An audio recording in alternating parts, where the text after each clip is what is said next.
नमस्कार, मैं अभिजीत सिंह और इस वीडियो में मैं अपने 1500 किलोमीटर का जो अप डाउन जर्नी है from Jhargram to Sasaram to Banaras और फिर वहाँ से बनारस टू सासाराम टू झाड़ग्राम जो कंप्लीट जर्नी है, करीबन 1500 किलोमीटर जैसा अप डाउन जर्नी हुआ। ये जर्नी मतलब ये ड्राइव एक्चुअली मैं खुद से ड्राइव करके गया था अपनी कार।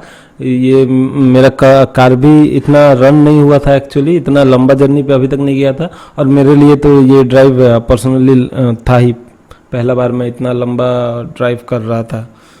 तो गांव जाना था, जैसे हमारे घर में सब गांव जाने वाले थे, तो क्या हुआ कि टिकट वगैरह का इशू आया और मैं भी घर पे था, तो बस इंस्टेंट प्लान बना लिए दोपहर को कि ठीक है तब गाड़ी से चलते हैं, ट्राई देते हैं, क्योंकि मैं भी देखना चाहता था कि कितना दूर तक मतलब ड्राइव करते हैं और कैसा फील होता है लॉन्ग ड्राइव में। तो वही सुबह हम लोग 3:30 बजे के करीब निकल गए और फिर आपका 9-10 बजे के करीब रांची से आगे रामगढ़ से पहले जो एक ढाबा है वहाँ पे रुके थे हम लोग। रास्ता ऐसा पड़ता है कि झाड़ग्राम से बहुत पास में ही है एक जगह धलबुंगड़, वहाँ से क्या है हाईवे पे हम लोग NH6 जो है बॉम्बे हाईवे उस पर मतलब चढ़ सकते हैं, एक बाईपास बना हुआ है और भी रास्ता है पर वो करीब पड़ता है। तो झाड़ग्राम झारखंड के बहुत करीब पड़ता है, तो उस तरीके से हम लोग झारखंड से हाईवे पे उठ गए। मतलब हमारा वेस्ट बंगाल से भी यहाँ से भी हम लोग 16 किलोमीटर बाद बाईपास से हाईवे में जा सकते हैं, लेकिन वो रास्ता ज़्यादा ही मतलब प्रीफरेबल है क्योंकि डिस्टेंस थोड़ा कम जाता है और रास्ता भी अच्छा है। तो वहाँ से हमने NH6 पे चढ़ा, वहाँ से होते हुए हम लोग आगे गए टाटा नगर पार करके चांडिल पार करके रांची, वहाँ तक एकदम पूरा सीधा रास्ता है। थोड़ा बहुत ट्रैफिक आपको सुबह का टाइम में तो नहीं मिलता, बट रिटर्न के टाइम में मेरे को मिला था रांची में थोड़ा ट्रैफिक, क्योंकि वो 10 बजे के बाद ऑफिशियल टाइम, क्योंकि वो एकदम सिटी के बीचों बीच होके जाता है जो रास्ता है रामगढ़ का, हजारीबाग का, फिर बराड़ी का, उधर से होते हुए गया, औरंगाबाद, सासाराम, ऐसे करके जाना पड़ता है। तो सुबह तो निकल गए थे और मैंने क्या हुआ था कि मतलब एक्साइटमेंट बोल दें या कुछ भी और भी कुछ कारण थे जिसके वजह से मैं रात को सो नहीं पाया था। निकलने वाले थे हम 2 बजे बट 3:30 बज गया था। चलिए ठीक है, वो भी कोई बात नहीं।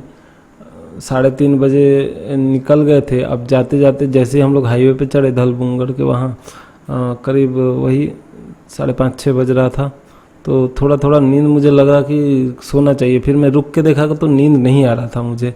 ये मैं देखा कि मतलब अगर गाड़ी के बगल में बैठा रहूँ ना तो मुझे नींद आता है या किसी को भी आता है, बट अपने जब ड्राइव कर रहे हैं ना तब थोड़ा रिस्पॉन्सिबिलिटी बन जाता है, तब नींद उतना नहीं आ रहा था। अब नहीं आ रहा था तो मैं ज़बरदस्ती सोना नहीं चाहा, मैंने ड्राइव कंटिन्यू किया। बीच में थोड़ा वो चाय वगैरह के लिए रुके थे और बहुत जन गुटखा वगैरह खाते हैं, मैं तो गुटखा खाता नहीं, तो मैं च्युइंगम ले लिया था कि चबाते हुए चलते रहूं ताकि वो नींद वगैरह ना आए। और फिर आगे चल के रांची पार करने के बाद जैसे ही रामगढ़ से पहले जो आपका जिलेबिया मोड़ बोल के एक घाटी है, उधर से पहले वहाँ रुक के थोड़ा आराम करके खाना वाना खा के फ्रेश वगैरह होके वहाँ से निकल लिए आगे बिहार की तरफ।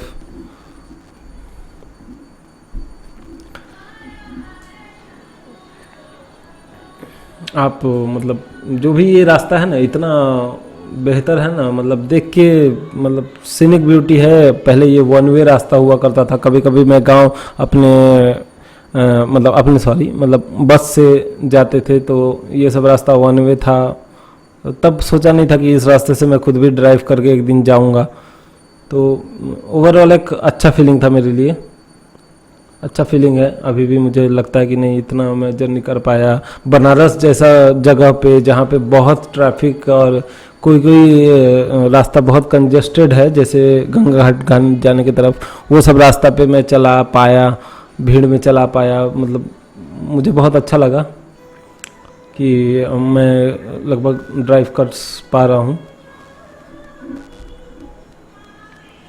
तो टोटल जर्नी जो है आपका, मतलब मैं सासाराम का नहीं, सॉरी बनारस का नहीं बोल रहा हूँ, सासाराम तक पहुँचने में करीब समझ लीजिए तो वही आपका अगर बिना रुके जाए तो 8 घंटे में आप पहुंच जाएंगे, लेकिन रुक रुक के जाने से वही 11 घंटा जैसा। तो वहाँ पे रुके हुए थे, जो आपने पहले ढाबा देखा वहाँ पे, वहाँ से निकल गए तो आप देख सकते हैं ये घाटे वाले रास्ते से हम लोग जा रहे हैं।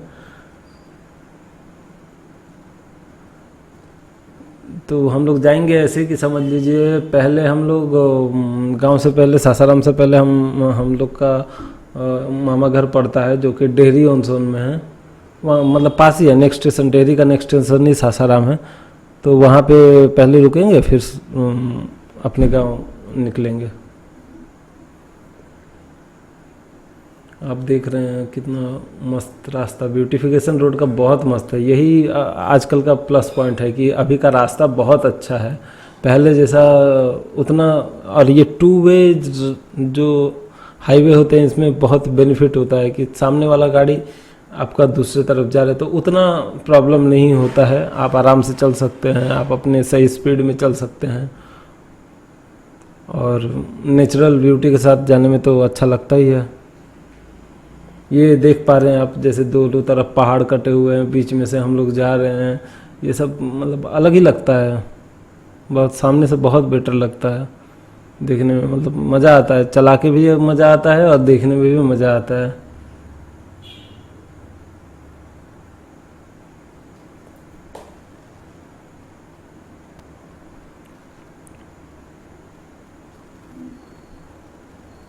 ये देखिए पूरा पूरा पहाड़ी का एरिया है। जब ट्रेन वगैरह से जाते हैं तो ऐसा मतलब करीब 3 जैसे पहाड़ियों के बीच में से ट्रेन गुजरता है, गुफा टनल टाइप बना हुआ है उधर। बट हाँ, रोड से जाने में ऐसा कुछ नहीं पड़ता है, बस यही जो घाटी देख रही हैं यही सब पड़ता है। ये जो एरिया है ये रामगढ़ पार करके हजारीबाग, ये वाला जो एरिया है झारखंड में ही पड़ता है, वो एरिया का एरिया है।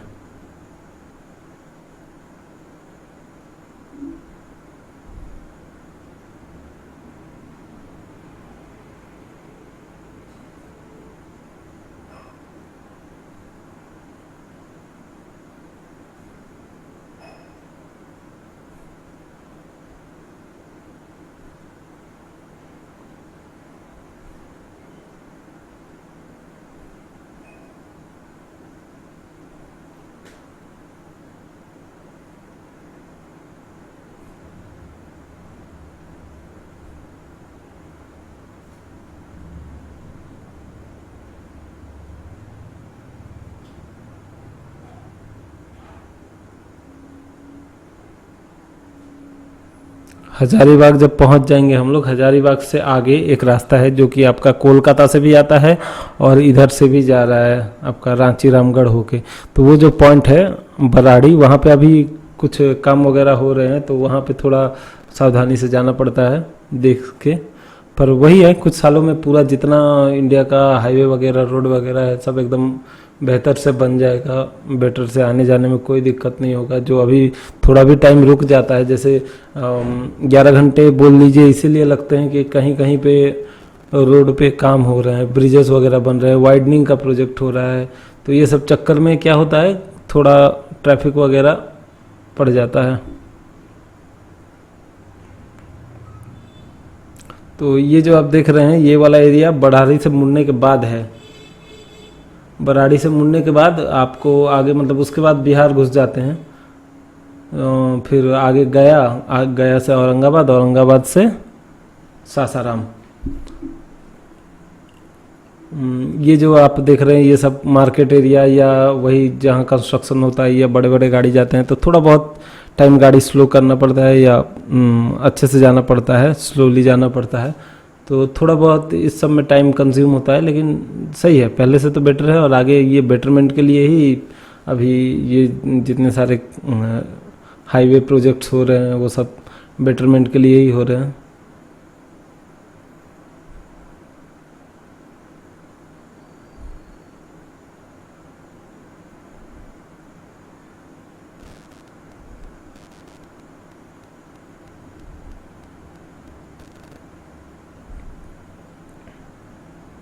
अभी ऑल ओवर इंडिया में ये चीज़ अच्छा हो गया, हाईवे हर जगह बन रहा है, बट हाँ यही सब अभी मतलब रेक्टिफिकेशन प्रोजेक्ट्स जो है, वाइडनिंग प्रोजेक्ट्स, या आपका बेटरमेंट के लिए जो ब्रिजेस वगैरह बन रहे हैं उसके लिए थोड़े बहुत दिक्कत आते हैं, लेकिन मुझे लगता है कुछ सालों में सब कुछ बेटर हो जाएगा। अभी क्योंकि रोड भी रिप्लेस कर दिए हैं, पहले बिटुमिन का रोड हुआ करता था, पिच का जो बोलते हैं, अभी कंक्रीट का रोड होता है, पीक्यूसी का रोड होता है।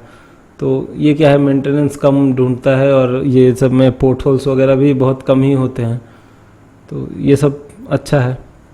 और टोटल जाने में आपका शायद 8 से 10 टोल पड़ जाते हैं बनारस तक में।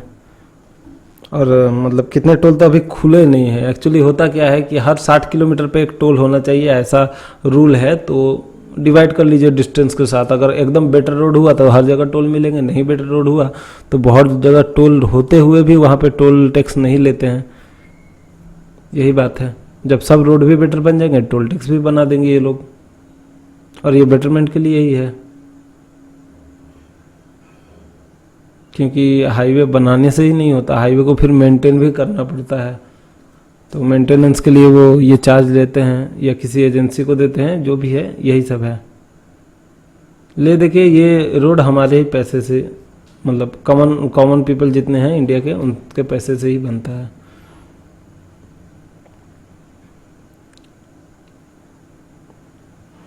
और ये फास्टैग वाली चीज़ हो के बहुत अच्छा हुआ है, नहीं तो पहले टोल वगैरह पे थोड़े लंबे लाइन लग जाते थे, पैसा देना लेना, पर्ची लेना, ये सब में एक टाइम लग जाता था। लेकिन अभी क्या है, फास्टैग में है, अच्छा से रिचार्ज है, तो बस ज़्यादा टाइम नहीं लगेगा, कुछ सेकंड में ही खुल जाता है।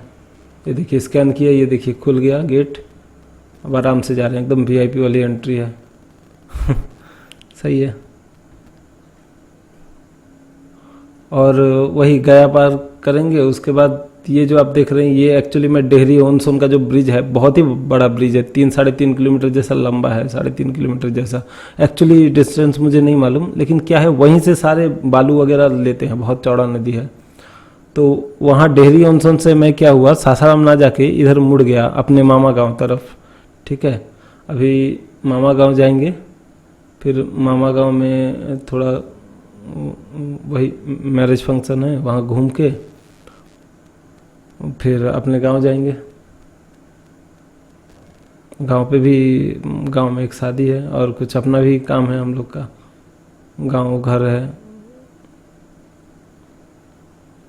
और एक बात बताऊं मैं आपको कि जितना मतलब क्या बोलूं, फ्यूल कंजम्पशन हमारा हाईवे पे होता है, ये जो लोकल रास्ते से जाते हैं तो भी उतना हो जाता है, या गांव के रास्ते से।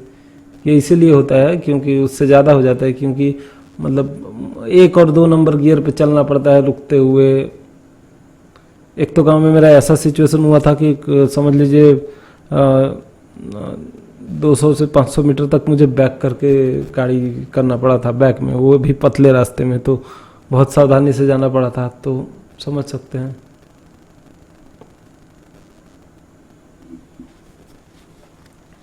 ऐसे ही रुकते हुए हम लोग गए, कहीं कहीं नाश्ता करते थे, तो लगभग अच्छा जर्नी रहा।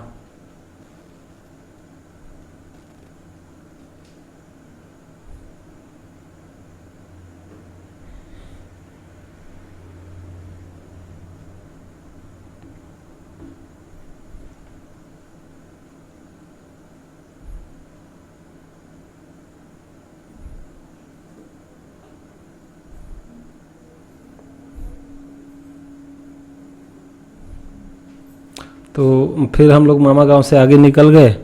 तो ये आप देख रहे हैं हमारे गांव जाने का रास्ता है। हमारे गांव के पास एक नहर है, कैनल है, बहुत चौड़ा है, नदी जैसा। तो वहाँ ये जो ब्रिजेस है, ये सब ब्रिटिश टाइम के बनाए हुए ब्रिजेस हैं। देखिए अभी भी टिका हुआ है मस्त। और ये सब कुछ प्रॉब्लम्स है, जैसे वो गाड़ी रुक गया, वो गाड़ी समझदार है, कोई गाड़ी रुकता नहीं, वो आगे आता है, फिर मतलब थोड़ा आगे पीछे होना पड़ता है जाने में, थोड़ा नैरो रास्ता होता है कहीं कहीं, पर सही है, रास्ता अभी सही है। पहले से तो बहुत बेटर है। पहले का रास्ता ऐसा था कि यही सब रास्ते से पहले हम लोग पैदल गए हैं, क्योंकि इधर से गाड़ी जाती नहीं थी। बचपन में इस रास्ते से मैं पैदल भी गया हूँ, मतलब सब लोग, हम लोग मिल के जाते थे।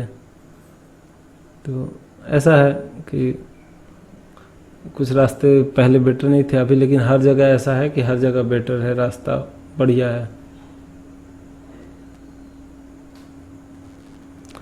और बिटवीन का रोड ऐसा है ना कि जैसे एक बारिश आया ना तो फिर उसको रिपेयर करना ज़रूरी हो जाता है। देखिए हम ये जो ब्रिज है इसको पार करेंगे तो हमारा गांव है,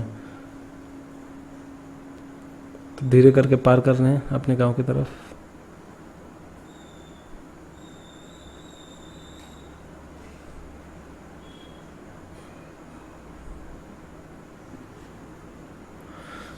सॉरी, एक्चुअली ये ब्रिज नहीं था, ऐसा एक और ब्रिज है जो हमारे गांव में जाता है, तो वहीं से मुड़ेंगे। ये देखिए ये है वो ब्रिज जहाँ से हम लोग मुड़े। तो ये जो नीचे है गांव हमारा, उधर नीचे थोड़ा आगे चल के हमारे गांव तक का रास्ता है।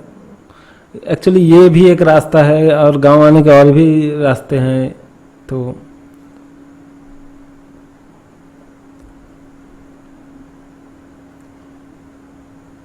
पहली बार खुद से ड्राइव करके, वो भी अपने गांव जा रहे हैं, बहुत अच्छा फीलिंग हो रहा था खुद को। ये देखिए ये पूरा खेत वगैरह है। अभी तो कोई फसल नहीं है इसमें। यहाँ ठंडे में गेहूं होता है और ये बरसात के टाइम में आपका धान लगाते हैं पूरा रेडी करके। तो अच्छा लगता है गांव, जब भी आता हूँ ग्रीनरी देखने को मिलता है। पर ये है कोई कोई रास्ता ख़राब है। हाँ ये है कि रास्ते 2-3 हैं, कोई रास्ता अच्छा है कोई ख़राब है। एक्चुअली डायरेक्ट जो सासाराम से रास्ता है उधर का रास्ता अलग है, उधर का रास्ता थोड़ा बेटर है। और कहीं कहीं यही होता है, बड़े मतलब ये सब रास्ते जो बने हुए हैं छोटे गाड़ी के लिए, लेकिन ये क्या है बड़े बड़े भारी भारी गाड़ी इस पथ से जाते हैं तो ये क्या टूटना लाजमी है, टूट जाते हैं और रिपेयर होने में टाइम लगता है। वही बात है, एक बार रोड जब तक ख़राब नहीं होता तब तक जितना गाड़ी को चलाना है चलाते चलाते, बड़ा हैवी व्हीकल चलाते चलाते उस रोड को बिगाड़ देते हैं, फिर छोड़ देते हैं। तो अब हम करीब अपने गांव के प्रॉपर रोड में आ गए हैं। बहुत दिनों बाद गांव जा रहा हूँ, बहुत अच्छा फील हो रहा है। और अभी तो रोड के किनारे बहुत मतलब कोई गंदगी दिख ही नहीं रहा है। ये एक अच्छी बात है, जो मतलब बहुत साल पहले एक्चुअली हुआ करता था ऐसा, रोड के किनारे सब बैठते थे।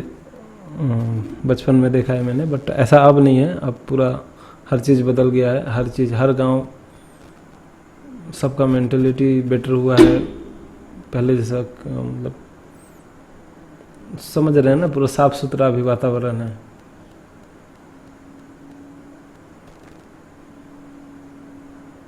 अभी बिहार में बस एक ही इशू है, वो है एम्प्लॉयमेंट का इशू है। वो ऑल ओवर इंडिया है पर मतलब बिहार में तो बराबर से था, क्योंकि यहाँ फैक्ट्री वगैरह तो उतने हैं नहीं। तो फिर वहाँ से चलते चलते हम लोग अपने गांव तक आ गए। ये है गांव, ये हमारा घर, ये जो आप गेट दरवाज़ा देख रहे हैं, और ये हम लोग हैं। ये जो घर सब था ये पूरा मिट्टी का पहले घर हुआ करता था। इधर पूरे मोटे मोटे वॉल थे, सब तोड़वा के बनवाए। अभी सबका पक्का का घर बन गया है। तो ये हमारी जो हम पूजा पाठ करते हैं यहाँ पे देवी माई है, शंकर जी, और यही है मेरा गांव, समझिए। गांव आके भी बहुत अच्छा फील होता है। पहले सारे घर मिट्टी के थे, अभी तो सारे पक्के बन गए हैं। और एक्चुअली यहाँ से मैं आगे से आपको दिखाऊंगा हमारा गांव का जो एंट्री गेट वगैरह सब बना हुआ है अच्छे से। हमारा घर गांव के स्टार्टिंग में ही पड़ता है। अब देखिए उधर आगे में एक गेट है, वो एंट्री गेट है बनाया हुआ है, और गांव का ये और अंदर में है, अंदर में पूरा गांव बसा हुआ है, लगभग बड़ा गांव है। तो यही सब, इधर ही मेरा बर्थ प्लेस भी इधर ही है, मिट्टी का घर था तब। अभी अच्छा लगता है गांव में आके, फील अच्छा होता है, यही है। तो मेरा वीडियोस वगैरह देख के आपको अच्छा लग रहा होगा तो इस चैनल को ज़रूर सब्सक्राइब कीजिए। और नेक्स्ट वीडियो में मैं बताऊंगा कि सासाराम से बनारस कैसे गए और वहाँ से वापस हम लोग कैसे झारग्राम गए। तो इस वीडियो को लाइक कीजिए और देखने के लिए धन्यवाद। Thank you.